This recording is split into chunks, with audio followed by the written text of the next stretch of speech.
وقفت ببابك يا خالقي أقل الذنوب على عاتقي أجر الخطايا وأشقى بها لهيبا من الحزن في خافقي. بسم الله الرحمن الرحيم. الحمد لله رب العالمين، وصلى الله وسلم وبارك على سيدنا محمد وعلى آله وأصحابه أجمعين.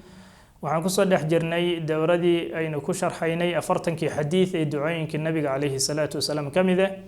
waxaynu soo gaarnay almajlis alcaashir, fadhigii tobnaad ayaan soo gaarnay. waxaynu ka bilaabaynaa alxadiid athaamin alcishruun, xadiidka 28aad. can shakl ibn xumayd waxaa laga wariyey radi allahu canhu, saxaabiga waxaa laga wariyey qaala inuu yidhi qultu waxaan dhahay yaa rasuul allahi, rasuulka ilaahayow callimnii ibar ducaaan duco ibar, ducadaasoo muxuu ahaayey aan ku ducaysto oon ilaahay subxaanahu watacaala wax ku weydiisto. macnaa duca ibar buu yidhi. callimnii ducaaan, ducadii marka muxuu ahaay magacaabina duco noocaasa ibar muusan dhihin, duco un ibar buu yidhi intuu nabiga u yimid.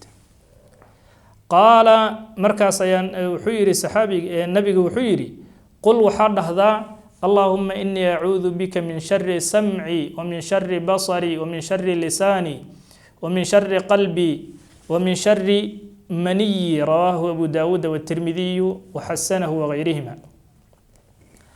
waxaad ku ducaysataa buu dhahay oo dhahdaa اللهم إلهي إني أنيga أعوذ بك waxaan kaa magan gelayaa min shari samci, maqalkayga ama dhegtayda sharkeedaan kaa magan geli, inaan wax xun maqlo ama se wuxun dhegaysa ilaahay iga badbaadi waay.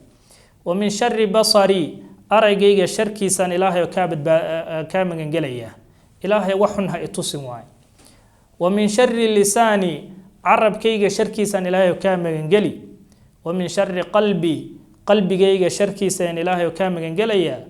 wa min shari maniyi, manidayda oo shahwada ah, ilaahay sharteeda ayaan kaa magan geli, oo haddii intay xadka ka baxdo inay zina iyo xumaan ii geyso, ilaahay iga badbaadi waay.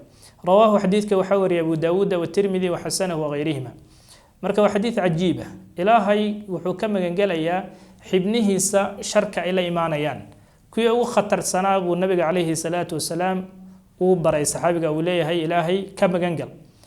maxaa yeelay dhagtu way zinaysataa buu nabiga yidhi, zinadeedana waxaa weeyaan inay wax xun dhegaysato. indhuhuna way zinaystaan, zinadooduna waa aragga, inay waxun arkaan.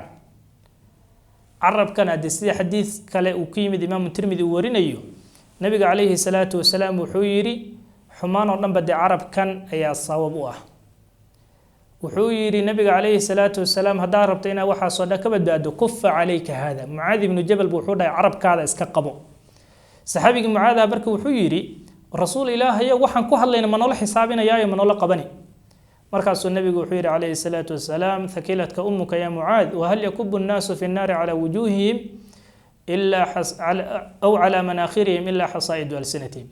war dadka naarta weji weji iyo sansan ma waxaan carabka waxay ku kasbadeen ka ahayn baa ugu ridaa buu nabiga yidhi. marka nabigu wuxuu leeyahay wa min shari lisaani, ilaahay waxaad ka magan gashaa carabkaada sharkiis. dee gaalnimuu ku gaarsiini, wax gaalnimo ayaad ku hadlaysaa.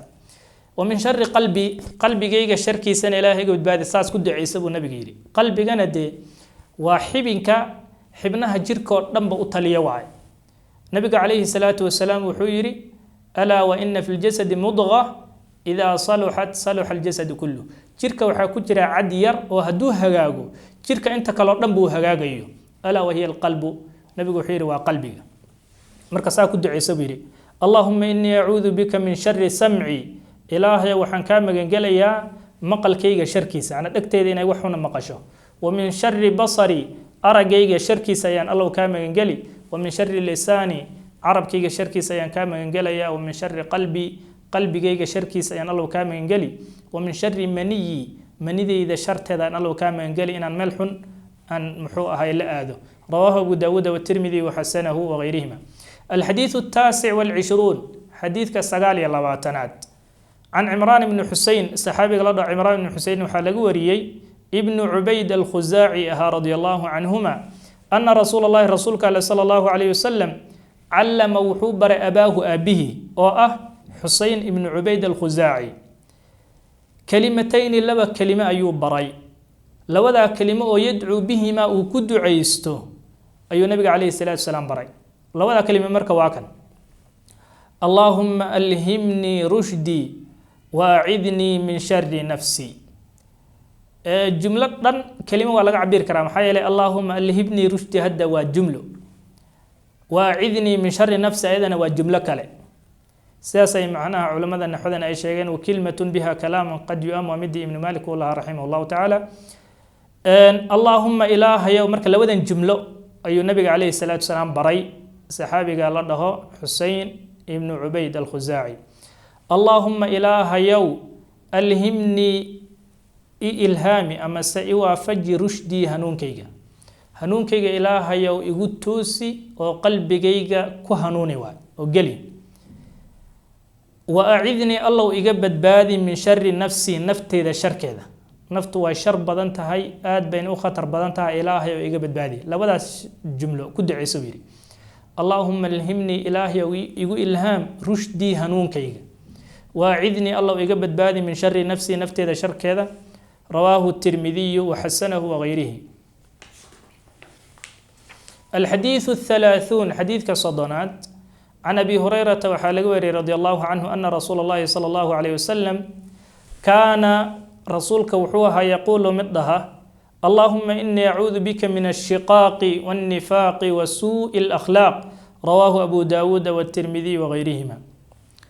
اللهم إله يوم إني أنيق أعوذ بك وحن كامل قليا من الشقاق خلافك يمحوها هاي ضرف صعدك إن حقي كوعظه وان ملك لكاذو شقاق مركه وحاويان الخلاف والعداوة ومجانبة الطريق انت ويسوى ذا قليان خلاف قف خلاف يمحوها الدوامري أتاغنين نقونين يقف محوها عذابة يقججع أتاغن ومجانبة الحق طريق الحق ودذا حق يتوصن قف خلافات وبره إلهي وإنا نقضي إيقبت بادي ويان والنفاق يا منافق نمدا marka laba nooc weeye mid ugu daran waxa weeyaan inuu qofka gaalnimo oo qalbiga ku qarsado waay wasu'il akhlaqi ya akhlaq dhahun ana akhlaq dhahun dan ilaahay ga badbaadi way اللهم إني أعوذ بك من الشقاق والنفاق وسوء الأخلاق رواه أبو داود والترمذي وغيرهما. الحديث 31 هذا بالله التوفيق وصلى الله وسلم على سيدنا محمد وعلى آله وصحبه أجمعين. وقفت ببابك يا خالقي أقل الذنوب على عاتقي أجر الخطايا وأشقى بها